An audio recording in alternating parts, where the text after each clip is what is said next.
On this podcast, we often talk about the impact on caregivers, and we've had several episodes about caring for the caregivers, right?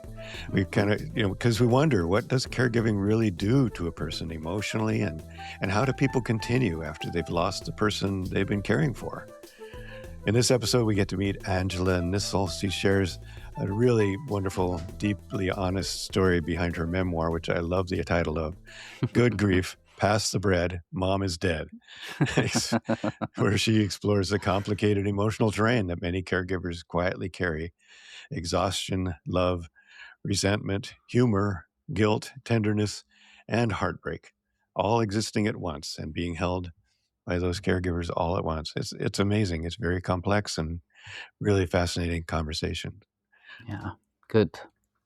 Some of the key pieces that Angela, Ana Luisa, and Joaquil will touch on today are caregiving for aging or sick parents, or anyone really, anticipatory grief before a death, losing a parent, specifically a mother in this case, and navigating that particular grief, a caregiver burnout and emotional exhaustion, humor as a coping tool during grief. Thank God for that. Right. The ways family relationships are impacted during illness and the relational dynamics therein. So whether you're currently caregiving, grieving the loss of your own parent, supporting a loved one through an illness, or just recognizing the loneliness that is often a part of caregiving, burnout, and grief, spoiler alert, the episode offers a compassionate and grounded conversation about what caregiving really asks of people and ways to stay present and support other caregivers too. Yeah, so important. So yeah, stay look tuned. forward to this conversation. Yeah, stay tuned.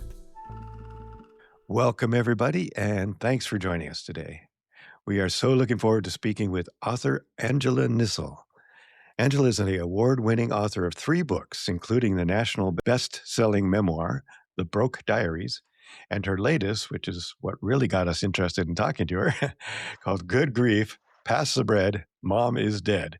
What a cool title. It is. It came out just this week, I believe. And we'll link, of course, to the podcast notes to it, and you'll be able to get it, pick it up yourselves. Her work has been praised as fiercely honest, deeply moving, and laugh out loud funny, often all at once. And from what I've read, I would totally agree with that. I can't wait. Ooh. Angela seamlessly translated her distinct voice to television, launching her Hollywood career on Scrubs in 2002. Over the past 2 decades, she has written and produced on a wide range of acclaimed series, including The Boondocks, Ginny and Georgia, and The Other Black Girl, earning a reputation for blending sharp humor with emotional depth. Born and raised in Philadelphia, Angela still carries that energy with her. I can see that.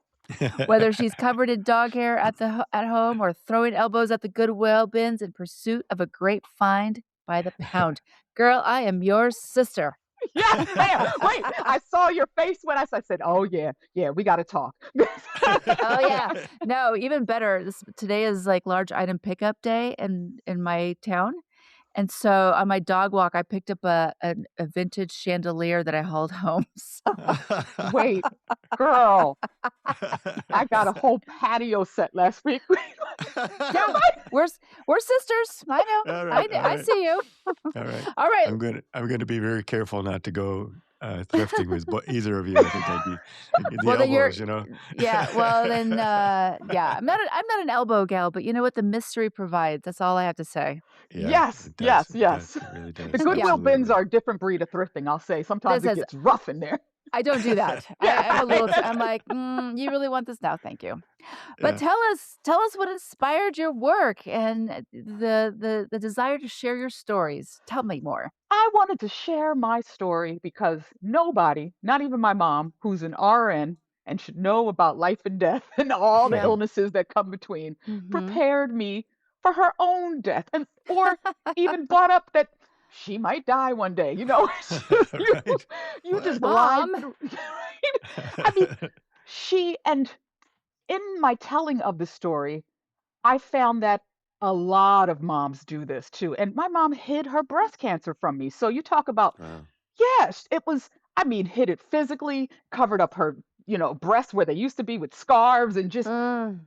Mm. really, I had never had a talk about death, had tons of Mhm. talks about childbirth plans, even though I don't have a child, but no Mhm. one talked to me about death plans. So I had to get it Mm. all together in like 2 weeks. Wow. Mhm. Yeah, yeah. Mhm. You really jumped in. There's Wow, no doubt yes. about it. Right.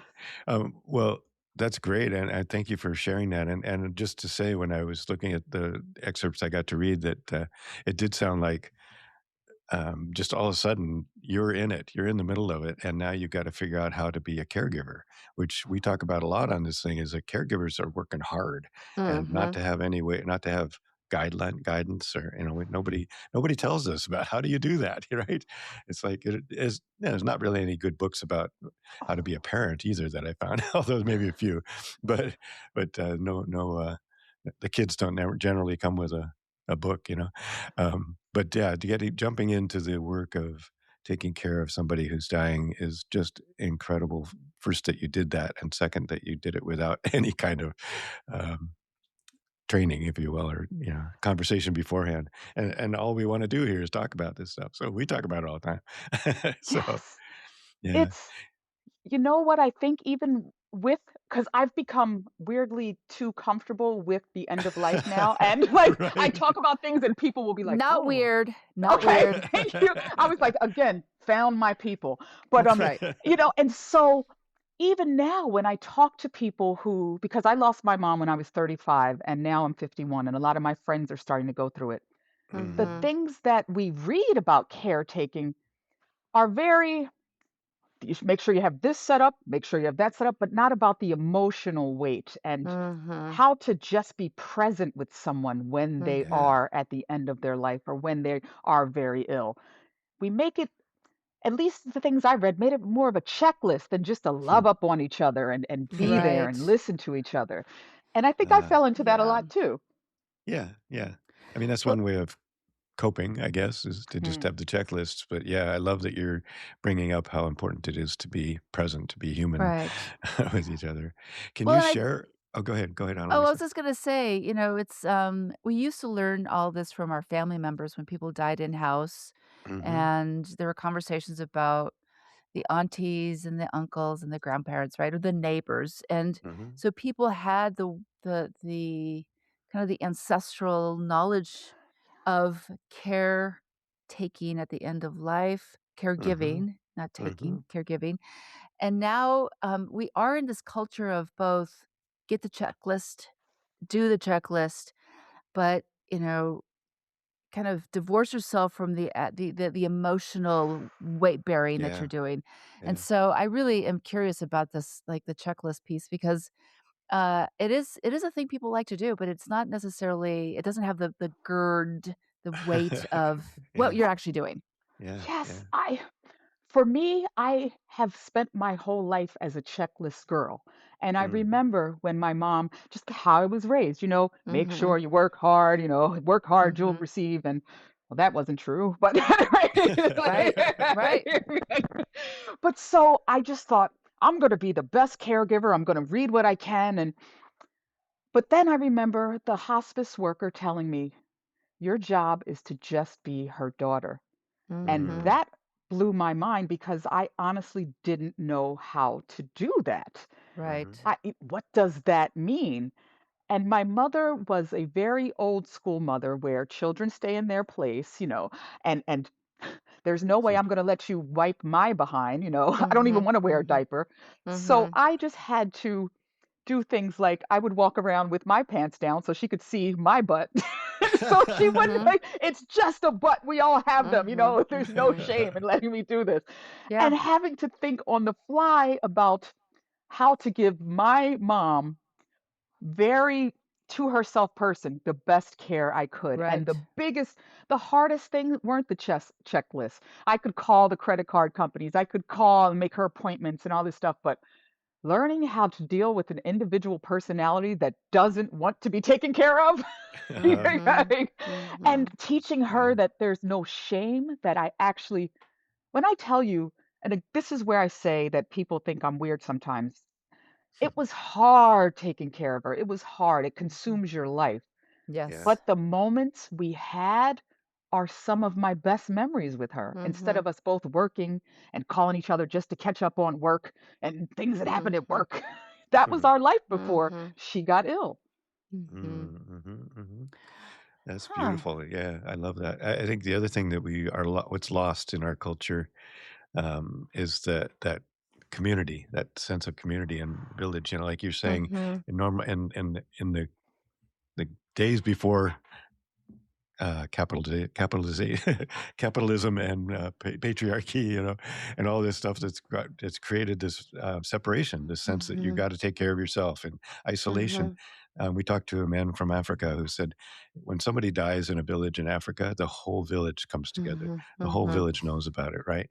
And Mhm. we don't do that here. And we would probably, I mean, my neighbor upstairs could die, and I probably wouldn't even know. You know, Right. they whisk them away as quickly as possible in a gray van, and you just don't know it happened. Right. Um, so yeah, it's a different culture, and without that support, you end Right. up with what you came into. You know, just like I don't know what I'm here doing. You know, I don't know what this is. So Right. Well, and the yeah, other side of that, the culture changing is like our hygienic mm, modalities around bodies, right? Like you yeah, cover them, you don't share them, you have to excuse yourself because you're normal or you actually poop or you fart. Like it is really interesting how we don't do that on the regular with anyone. It's very shaming if it yeah. happens on accident. And so when we have elders who are like this, or friends or family, it is really hard to caregive when there's just so much like, don't see me in my most vulnerable spaces. Hmm. Yes, yeah, Hmm. and when you just said that, it made me think about how easily my niece, especially when she was younger, would just say, "I have to fart, my butt itches," Yeah. and it's Yeah. just Yeah. until we teach them, "Hey, Right. Yeah, you can't talk about that in public." you're Why right. Right. Don't say not? that. The world would be a Right. better place if we could all just Right. my butt itches right now, excuse me. I Right. mean, Right. Right. Yeah, and it goes with like the whole spectrum of like women's bodies and the Hmm. needs that it has, and like aging bodies, and babies poop and fart and dribble and vomit, and we don't allow anybody else the the the beingness yes, at all. Yeah, yes. yeah. Not to And mention crying. oof, yes. Right, right. Yeah, yeah. So Um, go Go ahead, ahead. Wakil. I was going to say the challenges, but go ahead. Well, I'm just curious if you have a moment when you were with your mom that you could relate that was something really important or really special. Maybe even if you've got the book, read from the book if you want, but just something that really stands out when you think about those experiences you had caring for her. If you want to. Whew.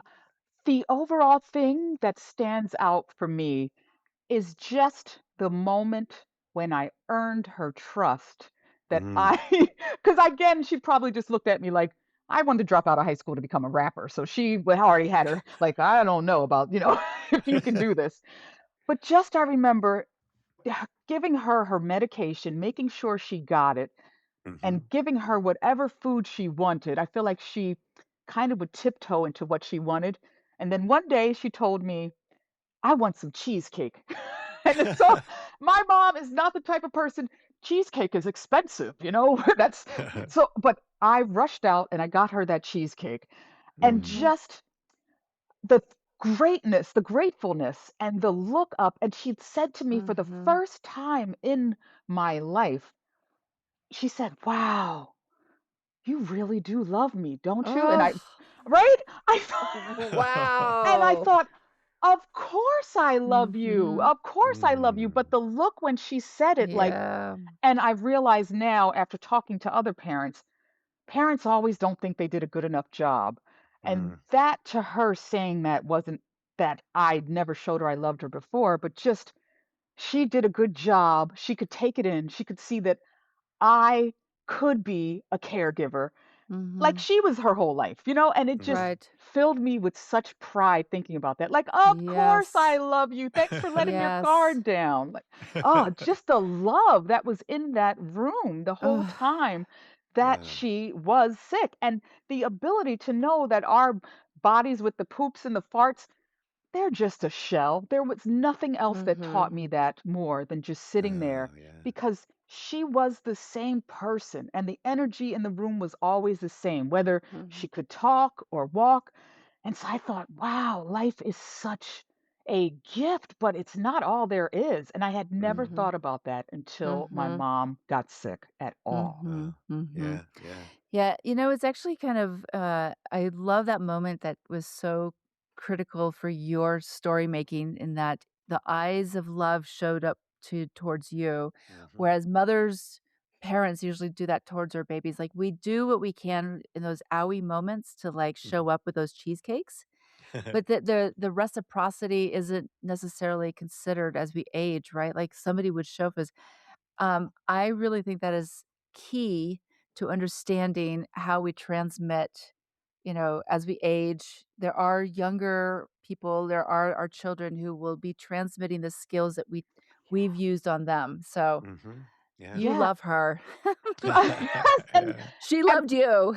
and that to me, when we talk Mhm. about the unchecked capitalism and how we don't as a culture view bodies as worth anything unless they can contribute and be productive. Right. My Right. husband and I have been thinking about that and talking about that a lot, and we've decided to uproot our life to be closer to his children because Mm. like yes, it's great that we can move across the country and if it makes you happy, but what really makes us happy now is what you just said, making sure that the next generation, we pass Mhm. down that love and Right. how Mhm. to take care of each other. And he has a new Right. grandson, and Yeah. I'm the only grandmother on the paternal side. His wife passed away. And just the look in that little 3-year-old baby's eyes when he says grandmom, and I'll do little things with him, like we pretend DJ, and Mhm. DJ grandmom, and he does it right after me. I'm like, they are Yeah. sponges. I want Yeah. to put things into that sponge to make this Yes. world a better place. Yes. Oh, Amen. Amen. Yes. Yeah. Exactly. for Yeah. sure. Yeah, so I Absolutely. think that that's what we are failing to see in our, birthing, living, dying, circle of life is that we do tend to our elders just as they tended us. And without that, it's like your comment made me also think about how many ways capitalism has also enforced not spending our time with our children to Mhm. be more productive, to make more Yeah. capital, right? And so that our children are bereft of this like knowledge of the Absolutely. lovingness that we have as parents. So Yeah. yes, we're onto Yeah. Yeah. something. You spoke because one of the things I talk about in my book, my mom was a single mother. And so one of the Mm. things I was most jealous of as a child was something that was called double overtime. And so she always, picked up those shifts. And Oh, yeah. I had, when I was Mhm. talking to my brother, we have more memories with the people who cared for us than we do our mom sometimes because she was Yeah. working so hard.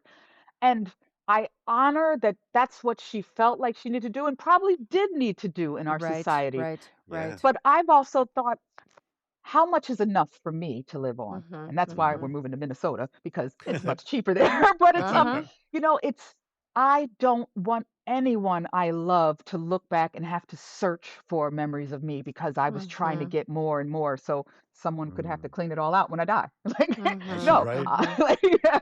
I'm literally Yeah. like I hope that people have a ball in my house when I die and all this stuff I found on the curb. Me Excellent. too. I can't Yeah, wait. yeah. I literally I literally have Yeah. boxes called might not want to open this one, just trash it. This one might be worth something. Like have a Yeah. party, have a party. Yeah. I I love love that. that. Yeah, that's Oh. so great. Yeah, so precious. I love the conversation that you had with your mom and that that opportunity for her to actually let you know that she did trust you, that she did love you. I mean, that it's so sad that we lose that in our culture from the fact that, yeah, that people just have to go to work every day. I mean, that's for me, it was my dad. I never saw him all my life pretty much because he was never Yeah. home, He'd come home for some dinner and then sit down and watch TV, and that was, that was the last that was it. And, the relationship just was much less than it could have been. And so Right. we need to reclaim that somehow, and I think it's a cultural thing as much as anything else. It's a cultural, it's a capitalist thing too. I think a Yeah. lot of people are striving to tend to our babies, to tend to our hearth, and we need capital, and our bodies make capital, right? Yeah, And yeah, so we have to go away to do that. yeah. And one of the things that I've learned too is retired people are the happiest people in the world. When I go to the dog park when the retired people are there, and I've learned so much from them. Mm. Just I've lived in Los Angeles for over 20 years and never went bird watching. Like, and there's a Mhm. man in the dog park. He's maybe like mid 70s. He's like, there's a Cooper's hawk. And I'm like, I Mhm. don't even know what that is, but it's beautiful. Mhm. And now I'm going to go Mhm. home and look it up. But Mhm. just the ability to decide what we want to do with our own time, I am aiming Hmm. for that in whatever Mhm. manner I can get it. Because Mm. that is, it is so sad how we do not think about just the art of being a human being That's until right. at least for me, until something like this hits us in the face and we Yeah. stop Mhm. being like, okay, boss, I'm, it feels, again, I'll use the word weird to say I'm so grateful because if we all have to go, I learned this at a younger age than I know a lot of other people learned it at. Yeah, yeah, Mhm. yeah. It's so true. And as probably the only retired person on the call here, I'll just say that I still stay very, very busy, but I stay busy in stuff I want to be busy with, right? Mhm. And it's not, spending half my life on the Mhm. freeway being clogged up waiting to get downtown, which I was Mhm. so happy for. I hate going downtown. As much as Mhm. possible, I don't do that anymore, but still, it's like our ministry now is this bringing of this conversation, right? And so that's pretty much where I spend all my time, which is how beautiful is that? How blessed am I Mhm. to be able to do Mhm. that? And we Yes. every time we finish our conversations on these podcasts, we look at each other like, "Oh my God, we're so lucky." you know? Yeah. You are. And here's one of the things I'll say. Thank you for your ministry because there are a lot of people Mhm. that I didn't learn until I was taking care of my mom Yeah. that look at end of life and caretaking as an opportunity to scam people. Well, that. Oh Oh my my God. God. Yes. Especially POC. I'm gonna Woo! say What Yeah. it's a big deal. is going on? I'm just Yeah. like, and I know it's, well, also it's funny, anything relating to our emotions, because you guys are real reverends. My mom married a guy who probably wasn't. It's in the book. And but she fell in love and it was just, he's Mhm. closer to God. So she just thought anything he says is true. Then we ended up having to, that's why I moved her off to Los Angeles. We were like, you had to change churches 3 times? Something's going on there. But then just I talked to after my mom passed, everyone's like, she's going to send you a sign, gifts from heaven, all this stuff. Mm. And I thought, I want my sign. So I hired a psychic who ended up talking to the wrong damn person. It wasn't my mom. Oh my. 'Cause- and I just thought, but it was the emotion of missing her. And I thought, I have Yeah. never paid so much to one person in my life who couldn't even Mhm. call the right heaven line. Like, what is going on? Yes. Well, Wow. and it speaks to like our emotional pieces that we want to hold on to, that we want connection. And yeah, maybe it's scammy, but you know what? Maybe you got to meet a very lonely ancestor. Right? You know what? You might be right. I love when somebody reframes something for me. Yeah. Because there Yeah. are lonely ancestors out in the world, people who Sure. also have died without anyone and are hoping somebody will connect to them. Wow. I truly have never thought about that. Yeah. Mhm. Wow.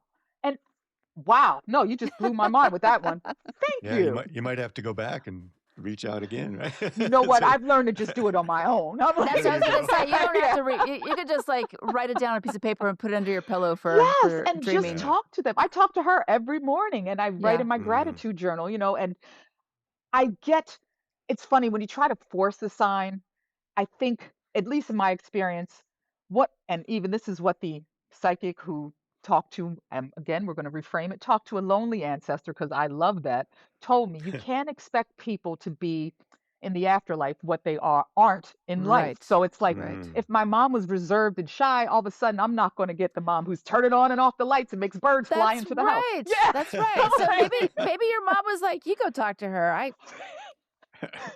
Knowing my mom, she did. She'd be like, anybody else have something to say? I just spent the whole thing. We have to be playful. We cannot, there's so much mystery. We just do not know. And we make these decisions, we make the queries and then we don't like what we hear, Yeah. right? Because we're Yeah. like, it's not the way it should be because somebody else had it this way. It's like, wow, like that's interesting. Like, all right, tell me more. Yes, you nailed it. I wanted to have the perfect experience. And I Mhm. wanted, and if this happens, I know my mom, I gave her a good death. And if this happens, and nothing in life goes like that. So why would we even Angela, pretend? you gave your mother a great death. Thank you so Yeah. much for your Yeah. work. Thank Yeah, you. That's all. And absolutely.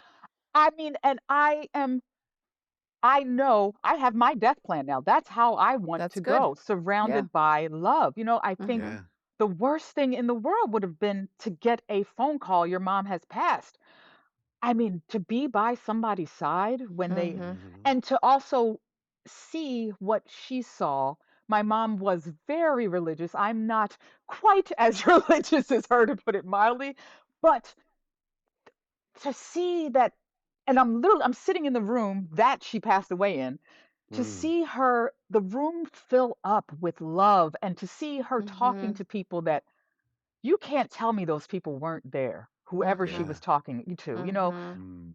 In the book, you'll learn I've been in the psych ward. I know when people are talking to somebody that's not there. Mhm. Mhm. There was somebody, people there, and that she was not scared at She was all. ushered in Mm. by Yeah. the community. And Yeah. it was just any fear I had of it is just gone. It's like Mhm. Mhm. I'm not rushing it, but I've never seen my mom so at peace in her life. Mhm. And Wow. she Mhm. was still verbal. She was still, but it was just like, wow, this isn't something to be afraid of. Mhm. Great. Yeah. Yeah. I Some of love the it. more Yeah, beautiful you're sacred definitely my moments. sister. Yeah. So, wait a second. So, I'm gonna jump into Wakil's because I've heard those challenges, but, are you afraid of anything at the end of life? I'm afraid of my family tossing away my plan and being like, That's legit. no, she can, Yeah. because from working on Scrubs, I remember talking to doctors because we had to consult with doctors a lot of times. Mm. And they always said, I don't want any of that end of life stuff. It's painful. Right. It's just horrible. Mhm. Mhm. And I think my family's good with it because my brother and my husband we've experienced death, but I'm just afraid of languishing and just not having that peaceful exit. I want everything my mom got. I want the lady coming in singing to me on the acoustic guitar, singing somewhere over the rainbow, I you know and because to me Mm. it's the it's birth but a different type. It's just. Right. And when I tell people there was absolutely no fear in my mom's eyes, the last thing she did, we held her hand and we said, Mom, because she's a tough one. She was hanging on for so long. And Mhm. Mm. the nurse said, you know, sometimes families wait or people wait until their family is out of the room. Yeah. And Mhm. my brother and I wouldn't shower. We wouldn't do anything. This room was stinking up. And we were like, we're not leaving her side. But then my brother and I decided to just go out and just give the room, air it out a little bit, and that's when she started to Yeah. pass. So we came back in, and the nurse was literally holding her arm over the door, like, I think she's passing. We went, "Er." We're coming in there. And I just held her hand, said, Mhm. Mom, it's okay. You can go. We're going to take care of each other. And the last thing she did, just one single tear. And I Uh-huh. looked, and the Mm. hospice nurse was in tears, and it was just, there's something to the hardest part was talking to people afterwards because it was so beautiful. We had been through the tears and the crying and the F cancer and Mhm. so to see her after days of hanging on just release, Mhm. there Mm. was a beauty in that. Yeah. And when I talk to people afterward to tell them, because you got to go back to the real world and tell people, yeah, she's passed away. People say, like, oh, you don't sound too sad. And it's like, oh, God, now I got to rearrange my voice because people don't want to Yes. hear Yes. that it was peaceful. It wasn't Yeah.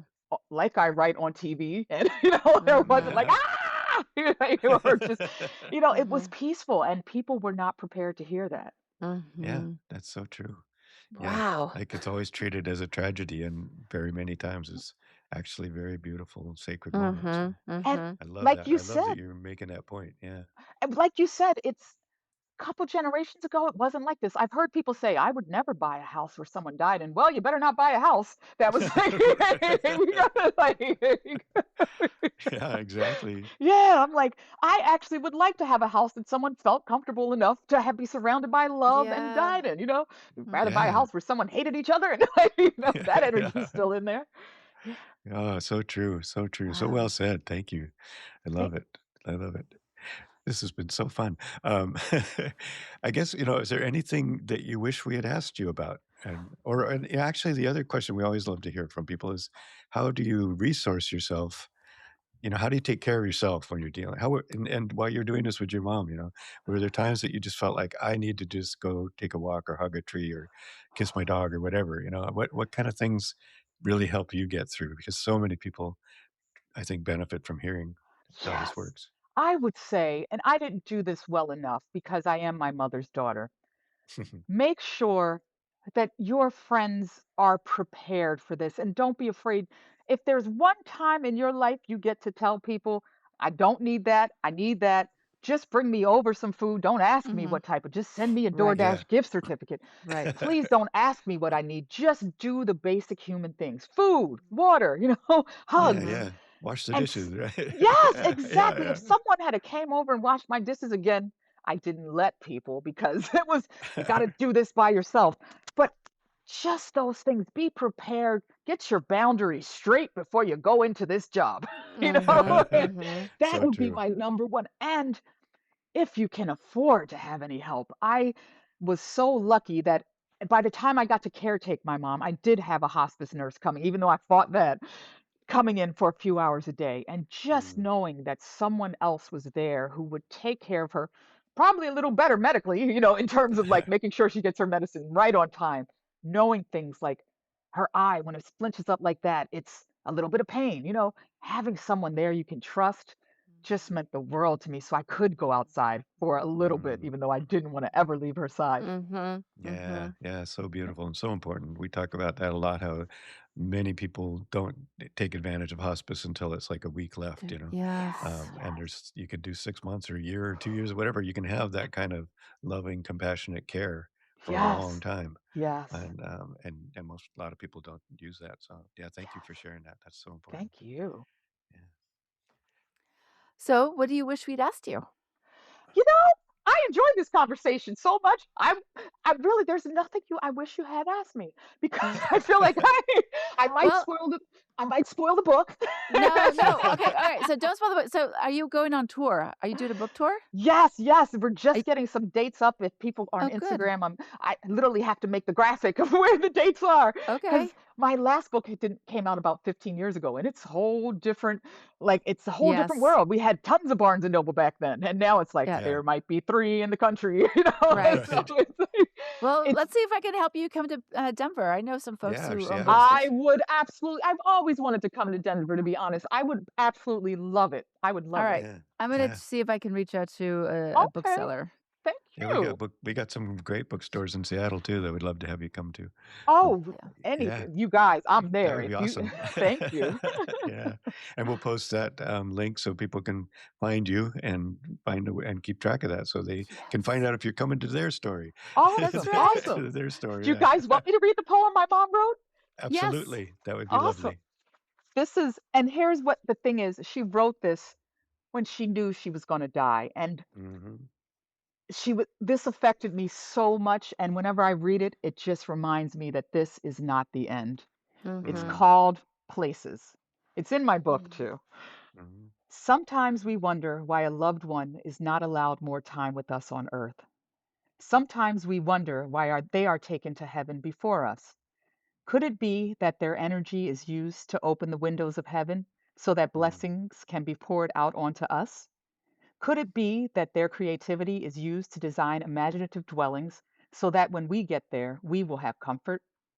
Could it be that they were taken to heaven before us so that when we get there, we will recognize a familiar face and voice to smile at mm. us and say to us, You're here and I'm here, and never in eternity will we be parted? Mm. Whoa. Oh, thank you. That's so beautiful. Never in an eternity will we be parted. Never. Yeah, may it be so. And they're going to Yeah. be there to open up the windows, I I know love they that. are. the I know doors, they are. right? Yes. Pour down the Yes. blessings. Yeah, Yes. that's so beautiful. Well, Mhm. really appreciate you and Thank your you so work and much. your. Yeah, it's been just a blast. Thank We you. Thank you too. really I hope enjoyed. to actually meet you guys in person. You're wonderful. Yeah. Oh, thank you. That'd be awesome. We will I let want you to go know. thrifting with you. Oh, girl, we will. Yeah, and I'm not going to get in the way.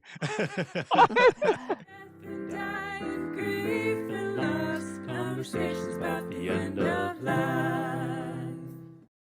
Thank you for joining us today. Thank you to Charles Heaston, the composer of the original music you are listening to now. And of course, thanks to you, our audience, and all of our amazing guests. Please come back next week for another great episode. Share this with your friends, family, and community. We hope you will subscribe and follow us on YouTube, Facebook, Instagram, Blue Sky, and Substack. Each guest's additional information will be found in the podcast notes. And of course, if you have a good end-of-life story to share, please reach out. We are always eager to hear from you.